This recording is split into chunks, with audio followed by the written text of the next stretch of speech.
Hi friends, പുതിയൊരു വീഡിയോയിലേക്ക് എല്ലാവർക്കും സ്വാഗതം. അങ്ങനെ കമലാമ്മ പത്മത്തോട് പറയുന്നുണ്ട്, ഇത്രയേറെ ഞങ്ങളെ സ്നേഹിക്കുന്ന ആ ഒരു പെൺകുട്ടിയെ ഞങ്ങൾ എങ്ങനെയാണ് വിട്ടയക്കുക? ഇപ്പം അവൾ വിക്രമിനെ മാത്രമല്ല സ്നേഹിക്കുന്നത്, ഞങ്ങൾ ഓരോരുത്തരെയും സ്നേഹിക്കുന്നുണ്ട്. ഞങ്ങൾ ഓരോരുത്തരുടെ മനസ്സിലും അവളുണ്ട്.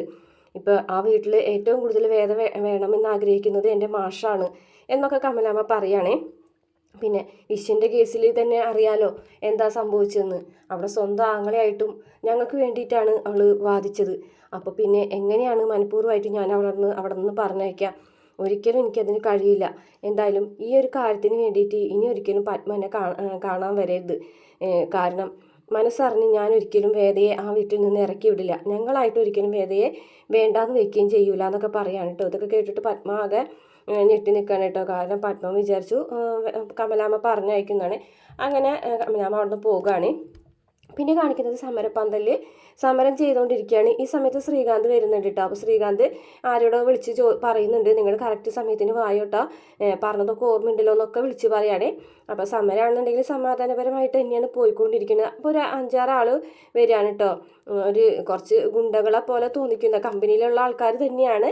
പക്ഷേ യൂണിയൻ ഇല്ലാത്ത ആൾക്കാർ ഒരു 6 ആൾ വരികയാണ്. എന്നിട്ട് ഇങ്ങനെ സമരം ചെയ്യാണ്. അപ്പോൾ ശ്രീകാന്ത് ആണെന്നുണ്ടെങ്കിൽ SIക്ക് വിളിക്കുകയാണ്, സാബുവിന് വിളിക്കുകയാണ്. എന്നിട്ട് പറയുന്നുണ്ട്, കറക്റ്റ് സമയത്തിന് തന്നെ താൻ ഇവിടേക്ക് എത്തണം എന്ന് പറയുകയാണേ. അങ്ങനെ വന്ന 6 പേരിലെ കൂട്ടത്തിൽ ഒരുത്തൻ വന്നിട്ട് സമരം ചെയ്യാണ്. അപ്പം ഇങ്ങനെ മുദ്രാവാക്യങ്ങളൊക്കെ വിളിച്ചു പറയുമ്പോൾ വെട്ടിക്കളയും ശ്രീകാന്ത്, കടലിൽ തല വെട്ടി താഴ്ത്തുന്നൊക്കെ പറയാൻ കേട്ടോ.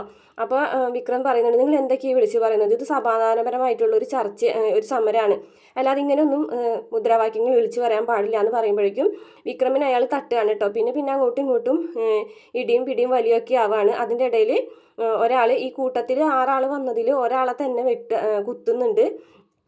യൂണിയനിലില്ലാത്ത ഒരാളെ അതിലില്ലാത്ത ഒരാൾ തന്നെ കുത്തുന്നുണ്ട് കേട്ടോ. അങ്ങനെ അപ്പോഴേക്കും അയാൾ ചോര വാർന്ന് അങ്ങനെ വീഴുകയാണ്. അപ്പോഴേക്കും ശ്രീകാന്ത് അതിൻ്റെ ഇടയ്ക്ക് വരുന്നുണ്ട് കേട്ടോ. ശ്രീകാന്ത് വരുമ്പോൾ ശ്രീകാന്തിനെ പിടിച്ച് വലിക്കുകയും അങ്ങനെ ആകപ്പാടെ ബഹളമായി ആവാണ്. അപ്പോൾ ആ കുത്തേറ്റ് വീണ ആളങ്ങനെ കെടുക്കണത് കാണുമ്പോഴേക്കും കുത്തിയ ആൾ ഓടിപ്പോകാണ് കേട്ടോ. ആ യൂണിയനില്ലാത്ത അയാൾ ഓടിപ്പോകുന്നുണ്ട്. അപ്പോഴേക്കും വിക്രമൊക്കെ ആകെ പേടിക്കുകയാണ്. അപ്പോൾ അയാളെ അടുത്തേക്ക് ശ്രീകാന്തും വിക്രം കൂടെ ചെല്ലുന്നുണ്ട് കേട്ടോ, കുത്തേറ്റ് വീണ ആളുടെ അടുത്തേക്ക്. അപ്പോൾ ശ്രീകാന്ത് അങ്ങനെ നിൽക്കുമ്പോഴേക്കും പെട്ടെന്ന് തന്നെ പോലീസുകാർ വരികയാണ്. പോലീസുകാർ വന്ന് ചോദിക്കുക എന്താ കാര്യം എന്ന് പറയുന്നത് ചോദിക്കുമ്പോൾ ശ്രീകാന്ത് പറയുന്നുണ്ട്, സമാധാനപരമായിട്ടാണ് ഈ സമരം നടന്നുകൊണ്ടിരുന്നത്. പക്ഷേ ഇവൻ എല്ലാതും കൊളാക്കി ഇതിലൊരുത്തനെ കുത്തി എന്ന് പറയും കേട്ടോ. അപ്പോഴേക്കും കുറച്ച് ആൾക്കാർ കൂടിയിട്ട് അയാളെ കൊണ്ടുപോകുകയാണ് ഹോട്ടലിൽ കയറ്റി. കുറച്ച് ആൾക്കാർ എന്ന് പറഞ്ഞാൽ ആ വന്ന 6 ആൾക്കാർ തന്നെയാണ് കേട്ടോ അയാളെ കൊണ്ടുപോകുന്നത്. അപ്പോഴേക്കും SI പറയും, വാ ജീപ്പിൽ കയറാൻ പറയും കേട്ടോ വിക്രത്തിനുണ്ട്. അപ്പോൾ വിക്രം പറയുന്നത്, സാറേ ഇതൊരു സമാധാനപരമായിട്ടുള്ളൊരു സമരമാണ് നടന്നിരുന്നത്, പക്ഷെ പുറത്തുനിന്നൊരു 5-6 ആൾക്കാർ വന്നിട്ടാണ് ഇത് ഇങ്ങനെ ആക്കിയെന്ന് പറയും. അപ്പോൾ പറയുന്നുണ്ട്, ഈ ഒരു ഫാക്ടറിയിലുള്ള ആൾക്കാർ തന്നെയല്ലേ അതൊന്ന് ചോദിക്കും. അതെ, പക്ഷെ അവർ യൂണിയൻ ഇല്ല സാറേ എന്ന് പറയും കേട്ടോ.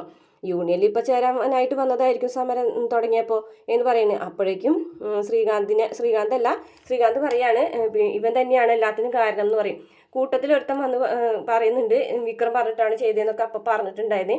അങ്ങനെ വിക്രത്തിനെ ജീപ്പിൽ കയറ്റാൻ പോകുമ്പോഴേക്കും അവിടേക്ക് ഓട്ടോയിൽ വന്ന് ഇറങ്ങാൻ കേട്ടോ വേദന കാണുമ്പോൾ തന്നെ ശ്രീകാന്ത് ആകൊന്ന് പേടിക്കുന്നുണ്ട്. വിക്രത്തിനാണെന്നുണ്ടെങ്കിൽ ഒരു ആശ്വാസം പോലെ തോന്നുന്നുണ്ട് വേദന കാണുമ്പോൾ. അപ്പോൾ വേദ ഇങ്ങനെ വന്നിട്ട് സാബുവിനോട് ചോദിക്കുകയാണ്, ഇങ്ങനെ മുതലാളിമാരുടെ വാക്ക് കേട്ട് ഏറാമൂലിയായിട്ട് നടക്കാൻ നിനക്ക് നാണല്ലേടോ എന്ന് ചോദിക്കുകയാണ്. എടി എന്ന് പറഞ്ഞിട്ട് ഇങ്ങനെ വിരൽ ചൂണ്ടിയിട്ട് വേദന അടുത്തേക്ക് ചെല്ലുമ്പോൾ, നിർത്തടോ, താൻ എന്താ വിചാരിച്ചിരിക്കുന്നത്? എടി ബോഡി എന്നൊക്കെ എന്നെ വിളിക്കാന്നാണോ? വക്കീലെന്ന് വിളിച്ചിട്ട് വേണം എന്നോട് സംസാരിക്കാൻ എന്ന് പറയാൻ കേട്ടോ. എന്നിട്ട് വേദ പറയാണ്, ഇവിടെ ഇപ്പോൾ എന്താ പ്രശ്നം എന്ന് ചോദിക്കാൻ കേട്ടോ. അപ്പോൾ വിക്രം പറയുന്നുണ്ട്, ഇത് സമാധാനപരമായിട്ട് ഒരു സമരം നടക്കുമായിരുന്നു, പക്ഷെ ഇതിലേക്ക് 5-6 ആൾക്കാർ വന്നിട്ടുണ്ടായിരുന്നു, അവരാണിത് ചെയ്തതെന്നൊക്കെ പറഞ്ഞിട്ട്. അപ്പോൾ ശ്രീകാന്ത് പറയുന്നുണ്ട്, ഇവനാണ് എല്ലാത്തിനും സാക്ഷ്യം വഹിച്ചത്, ഇവനാണ് എല്ലാം ചെയ്തതെന്നൊക്കെ പറയാൻ കേട്ടോ വിക്രത്തിനെ ചൂണ്ടിക്കാണിച്ചിട്ട്. വിക്രം മനഃപൂർവ്വമാണ് ഇതിലൊരാളെ കുത്തിയത്, ആ കുത്തിയ ആളെ ഹോസ്പിറ്റലിലേക്ക് കൊണ്ടുപോയിട്ടുണ്ട് എന്നൊക്കെ പറയും. അപ്പോൾ സാബു പറയുന്നുണ്ട്, അയാളെങ്ങാനും മരിച്ചിട്ടുണ്ടെങ്കിലേ പിന്നെ ഇവൻ്റെ കാര്യം പോക്കാം എന്നൊക്കെ പറയും. അപ്പോഴേക്കും വിക്രം പറയുന്നുണ്ട്, ഇല്ല അങ്ങനെയല്ല, ഇതിൽ 6 ആളും യൂണിയൻ ഇല്ലാത്ത ആൾക്കാരാണെന്നൊക്കെ വേദനോട് പറഞ്ഞ് മനസ്സിലാക്കാണ് കേട്ടോ. അപ്പോൾ വേദയ്ക്ക് ഏറെക്കുറെ കാര്യങ്ങൾ മനസ്സിലായിട്ടോ. അപ്പോൾ വേദ പറയും, ആഹാ നല്ല തിരക്കഥ, ഇതാരുണ്ടാക്കിയതാ? മാനേജ്മെൻറ്റ് ഉണ്ടാക്കിയതാണോ? സാബു സാർ ഉണ്ടാക്കിയതാണോ എന്ന് പറയും. അപ്പോൾ സാബു പറയും എടോ ആരാണ് കുത്തിയത് എന്നൊക്കെ ചോദിക്കാൻ കേട്ടോ. അപ്പോൾ വേറൊരാൾ വന്നിട്ട് പറയും ഞങ്ങൾ വിക്രം പറഞ്ഞിട്ടാണ് ഇത് ചെയ്തതെന്ന് പറയും കേട്ടോ. അപ്പോൾ വേദ പറയുന്നുണ്ട് ഇതെന്താ ബാലരമയിലെ കഥ പോലെ ഉണ്ടല്ലോ, ഈ ഓരോരുത്തർ വന്നിങ്ങാട്ട് ഇങ്ങനെ പറയണത് കേട്ടിട്ട് ഒരാൾ അറസ്റ്റ് ചെയ്ത് കൊണ്ടുപോവുകയാണ് ചെയ്യേണ്ടത്, അതിന് തെളിവും സാക്ഷികളും വേണം. ആ പോയ 6 ആൾ ആരാണെന്ന് സാറിന് അറിയുമെന്ന് ചോദിക്കാൻ കേട്ടോ. അത് ഇവരുടെ കമ്പനിയിലുള്ളത് തന്നെയാണെന്ന് പറയും. കമ്പനിയിലല്ലേ ഉള്ളൂ, പക്ഷേ യൂണിയനിൽ ഇല്ലല്ലോ, യൂണിയൻ ഇല്ലാത്ത ആൾക്കാർ എങ്ങനെയാണ് സമരപന്തലേക്ക് കയറുക എന്ന് സാബുവിനോട് ചോദിക്കാൻ കേട്ടോ വേദ. അപ്പോൾ സാബു പറഞ്ഞിട്ട് കുത്തിയത് ഇവൻ്റെ സമരത്തിലുള്ള ആൾക്കാർ തന്നെയല്ലേ കുത്തിയത്, അതുകൊണ്ട് ഇവനെ അറസ്റ്റ് ചെയ്ത് കൊണ്ടുപോകും, എന്തായാലും പോലീസ് സ്റ്റേഷനിൽ ചെന്നിട്ട് ബാക്കിയുള്ളത് തീരുമാനിക്കാന്ന് പറയും. അപ്പോൾ വേദ പറഞ്ഞു നിങ്ങൾ വേണമെങ്കിൽ വിക്രത്തിനെ കൊണ്ടുപോക്കോ, പക്ഷേ നിമിഷ നേരത്തിൽ ഇന്ന് തന്നെ ഞാൻ വിക്രത്തിനെ ജാമ്യത്തിലിറക്കും, അതിനുശേഷം മാനേജ്മെൻറ്റിനെതിരെ ഒരു പരാതിയും ഫയൽ ചെയ്യുമെന്ന് പറയാം കേട്ടോ. സമരത്തിൽ ഇല്ലാത്ത യൂണിയനിൽ ഇല്ലാത്ത 6 ആൾ ആണ് വന്നത്, അപ്പോൾ പിന്നെ എന്തായാലും മാനേജ്മെൻറ്റിനെതിരെ പരാതി എനിക്ക് ഫയൽ ചെയ്യാലോ എന്ന് പറയാം കേട്ടോ. അത് കേൾക്കുമ്പോൾ ശ്രീകാന്ത് ആകെ ഒന്ന് പേടിക്കുകയാണ് കേട്ടോ. അപ്പോൾ വിക്രം പറയുന്നുണ്ട് ആ 6 ആളും കമ്പനിയിലുള്ളത് തന്നെയാണ്, പക്ഷേ ആ 6 ആളും തന്നെയാണ് ഈ ഓട്ടോയിൽ കയറ്റിപ്പോയത്. ആ 6 ആൾ പോകുന്നത് നോക്കിയിട്ട് ഈ സാറ് വെറുതെ നിന്നു, അവരൊന്ന് പിടിക്കാനോ അവരെ ചോദ്യം ചെയ്യാനോ സാറ് മെനക്കെട്ട് പോലും ഇല്ല എന്ന് പറയാൻ കേട്ടോ. അപ്പോൾ വേദ പറയുന്നുണ്ട് അതിൻ്റെ ആവശ്യമില്ലല്ലോ, സാർ തന്നെയാണല്ലോ ഈ തീരുമാനങ്ങളൊക്കെ എടുക്കുന്നത്, അപ്പോൾ പിന്നെ സാറിന് അത് ചെയ്യേണ്ട കാര്യമില്ല എന്ന് പറയാൻ കേട്ടോ. അപ്പോൾ സാബു ആകെ പെടുകയാണ് കേട്ടോ. അതിനുശേഷം വേദ പറയുന്നുണ്ട് എന്തായാലും വിക്രമിനെ കൊണ്ടുപോകാൻ ഞാൻ സമ്മതിക്കില്ല, വേണമെങ്കിൽ ആ 6 ആളാരാണെന്ന് വെച്ചാൽ കണ്ടുപിടിച്ചിട്ട് അവരെ അറസ്റ്റ് ചെയ്യും, അതിനുശേഷം ബാക്കിയുള്ള കാര്യങ്ങൾ തീരുമാനിക്കാം. പിന്നെ ശ്രീകാന്തിൻ്റെ മുഖത്ത് നോക്കിയിട്ട് പറയാണ് പിന്നെ വേറൊരു കാര്യം കൂടി ഉണ്ട്, നിയമപ്രകാരം മാനേജ്മെൻറ്റിൽ എനിക്കും കൂടി അവകാശമുണ്ട്, അതായത് ഈ കമ്പനിയിൽ എനിക്ക് അവകാശമുണ്ട്, അപ്പോൾ പിന്നെ ഞാൻ നിയമപരമായിട്ട് തന്നെ ആ സ്ഥാനം അങ്ങ് ഏറ്റെടുക്കും, അതിനുശേഷം തൊഴിലാളികൾക്ക് വേണ്ട ന്യായമായ അവകാശങ്ങൾ ഞാൻ തന്നെ അംഗീകരിച്ചു കൊടുക്കും, അത് തടയാൻ ആർക്കും പറ്റില്ലല്ലോ, പറ്റുമോ എന്ന് ചോദിക്കാൻ കേട്ടോ ശ്രീകാന്തിനോട്. ഇതൊക്കെ കേൾക്കുമ്പോൾ ശ്രീകാന്ത് ആകെ പേടിക്കാൻ കേട്ടോ. അപ്പോൾ വിക്രത്തിനാണെങ്കിൽ ഒരു ആശ്വാസമാണ് വേദ അങ്ങനെയൊക്കെ പറയുമ്പോൾ. തൊഴിലാളികൾ അവരുടെ ന്യായമായ ആവശ്യങ്ങളാണ് പറയുന്നത്, പക്ഷേ അത് അംഗീകരിച്ചു കൊടുക്കാൻ നിങ്ങൾ മാനേജ്മെൻറ്റ് തയ്യാറാവുന്നില്ലല്ലോ, അപ്പോൾ എനിക്ക് അത് ചെയ്തു കൊടുക്കേണ്ടി വരും, പിന്നെ എനിക്കത് ചെയ്തു കൊടുക്കാനുള്ള അവകാശം ഉണ്ടെന്ന് നിങ്ങൾക്ക് എല്ലാവർക്കും അറിയാലോ എന്ന് ശ്രീകാന്തിൻ്റെ മുഖത്ത് നോക്കി ചോദിക്കുകയാണ്. എന്നിട്ട് ശ്രീകാന്തിൻ്റെ അടുത്ത് വന്നിട്ട് പറയും ഈ സമരം സമാധാനപരമായിട്ട് തന്നെ ഇവിടെ തുടർന്നുകൊണ്ടേയിരിക്കും, തൊഴിലാളികളുടെ ന്യായമായ ആവശ്യം അംഗീകരിക്കുന്നവരെ ഈ സമരം ഇവിടെ തുടരും, അതിന് യാതൊരു തടസ്സങ്ങളും ഉണ്ടാക്കൂല, പക്ഷേ തൽക്കാലം ഈ പ്ലാൻ ചെയ്ത പരിപാടി ഉണ്ടല്ലോ അത് നടക്കൂല, വിക്രത്തിനെ അറസ്റ്റ് ചെയ്യാനായിട്ട് ഞാൻ സമ്മതിക്കൂല എന്ന് പറയാൻ കേട്ടോ. അപ്പോൾ ശ്രീകാന്ത് ആണെങ്കിൽ ആകെ നാണം കെട്ടു പോകണേ. സാബുവിനും വേറെ വഴിയൊന്നുമില്ല, വിക്രം എന്ന് വെച്ച് കഴിഞ്ഞാൽ ശ്രീകാന്തിന് നോക്കുന്നുണ്ട് കേട്ടോ. അങ്ങനെ വേദ പറയുന്നുണ്ട് തൽക്കാലം ഈ സമരം നടക്കട്ടെ, സാറെന്തായാലും വിക്രത്തിനെ അറസ്റ്റ് ചെയ്യാൻ വന്നാലേ ഇനിയിപ്പോൾ അറസ്റ്റ് ചെയ്യുകയാണെങ്കിൽ തന്നെ അന്ന് തന്നെ ആ സമയത്ത് കൊണ്ടുപോകുന്ന ആ സെക്കൻഡിൽ തന്നെ ഞാൻ വിക്രത്തിനെ ജാമ്യത്തിലിറക്കും എന്ന് പറഞ്ഞിട്ട് വേദ അവിടെ നിന്ന് പോകുകയാണ് കേട്ടോ. അപ്പോൾ എല്ലാവർക്കും എന്താണ് ചെയ്യേണ്ടതെന്ന് ഒരു പിടിയും കിട്ടുന്നില്ല. വിക്രമാണെന്നുണ്ടെങ്കിൽ ശ്രീകാന്തിനെ നോക്കിയിട്ടൊന്ന് ചിരിക്കുന്നുണ്ട് കേട്ടോ. ശ്രീകാന്ത് ആകെ നാണം കെട്ട് നിൽക്കുകയാണ്. ശ്രീകാന്ത് മാത്രമല്ല ഈ നമ്മുടെ SI സാബും നാണം കെട്ട് നിൽക്കുകയാണ്. അങ്ങനെ അവർ വീണ്ടും സമരം തുടങ്ങുകയാണ്. പിന്നെ കാണിക്കുന്നത് രാത്രി നന്ദിനി അങ്ങോട്ടും ഇങ്ങോട്ടൊക്കെ തിരിഞ്ഞു കിടക്കുകയാണ്, ഭക്ഷണം കഴിക്കാണ്ട് വിശന്നിട്ട് അങ്ങനെ കിച്ചണിലേക്ക് പോവുകയാണ്. എന്നിട്ട് പാത്രങ്ങളൊക്കെ തുറന്ന് നോക്കുന്നുണ്ട്, ചോറൊന്നും കിട്ടിയില്ല, പക്ഷേ കുറച്ച് അവലുണ്ടായിരുന്നു, അതെടുത്ത് വിഴുങ്ങണ സമയത്താണ് അവിടേക്ക് വേദ വരുന്നത്. വേദന കണ്ട വഴിക്ക് നന്ദിനി അതങ്ങനെ ഇറക്കാൻ നോക്കുന്നുണ്ട്, പക്ഷെ പച്ച അവിലല്ലേ ഇറങ്ങണില്ല. അങ്ങനെ വേദ പറയും ഞാൻ കണ്ട് അവിടെ എഴുന്നേറ്റ് വരുന്നത്, അതെ ഞാൻ വിക്രം സ്വാമിയായതിനു ശേഷം ആ റൂമിൽ കിടക്കാൻ പോകാറില്ല, അതുകൊണ്ടായി നന്ദിനി അടുത്ത് എങ്ങനെ കിച്ചണിലേക്ക് വരുന്നത് ഞാൻ നോക്കി നിൽക്കുന്നുണ്ടായിരുന്നു എന്ന് പറയാം കേട്ടോ.